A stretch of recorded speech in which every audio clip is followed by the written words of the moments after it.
ಕಾಂಗ್ರೆಸ್ನವರಾಗಲಿ BJPಯವರಾಗಿರಲಿ JDSನವರಾಗಿರಲಿ ರಣಹೇಡಿಗಳು.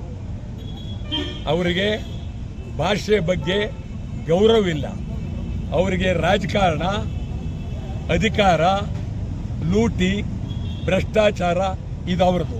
ನಿಮ್ಗೆ ಹೇಳೋದಾದರೆ ಈ ರಾಜ್ಯಕ್ಕೆ ತಿರುವಳ್ಳೂರು ಪ್ರತಿಮೆ ತಂದವರು ಪುಣ್ಯಾತ್ಮ ಯಡಿಯೂರಪ್ಪ ನಮ್ಮನ್ನೆಲ್ಲ ಜೈಲ್ಗೆ ಹಾಕಿ ನಮ್ಮನ್ನೆಲ್ಲ ಹಾಸನ ಜೈಲಿನಲ್ಲಿ ಇಟ್ಟಿದ್ರು. ತಮಿಳು ತಿರುವಳ್ಳೂರು ಬೇಡ ಅಂತ. ಈ ರಾಜ್ಯಕ್ಕೆ ತಮಿಳರ ಇದು ಬರಬೇಕಾದ್ರೆ, ಸಂಸ್ಕೃತಿ ಬರಬೇಕಾದ್ರೆ ಇದಕ್ಕೆ ಯಡಿಯೂರಪ್ಪನವರೇ.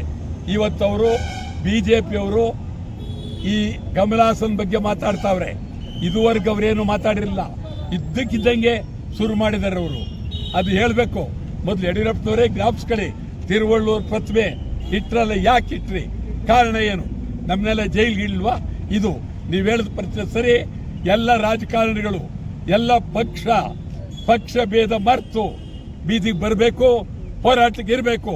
ಹೋರಾಟಕ್ಕೆ ಬರಲಿಲ್ಲ, ನಿಮ್ಮ ಮನೆಗಳ ಮುಂದೆ ಸಮಗ್ರ ಕನ್ನಡಿಗರು ಸತ್ಯಾಗ್ರಹ ಮಾಡಬೇಕಾಗತ್ತೆ ಅಂತೇಳಿ ಇಡೀ ನಮ್ಮ ಎಲ್ಲ ಶಾಸಕರು, ಮಂತ್ರಿಗಳು, ಪ್ರಧಾನಮಂತ್ರಿಗಳು, ಅವರ ಹಿಂಬಾಲಕರು, ಯಾರ್ಯಾರು ನಮ್ಮ ರಾಜ್ಯದಲ್ಲಿರ್ತಕ್ಕಂಥ BJPಯವರು, ಪ್ರಧಾನಮಂತ್ರಿಗಳ ಹಿಂಬಾಲಕರು BJPಯವರು, ಇಲ್ಲಿ ರಾಹುಲ್ ಗಾಂಧಿ ಹಿಂಬಾಲಕರು ಕಾಂಗ್ರೆಸ್ನವರು, ದೇವೇಗೌಡರ ಹಿಂಬಾಲಕರು JDSನವರು ಭದ್ರವಾಗಿ ನಿಲ್ಬೇಕು. ನೀವು ಹೊರಗಡೆ ಬರಬೇಕು.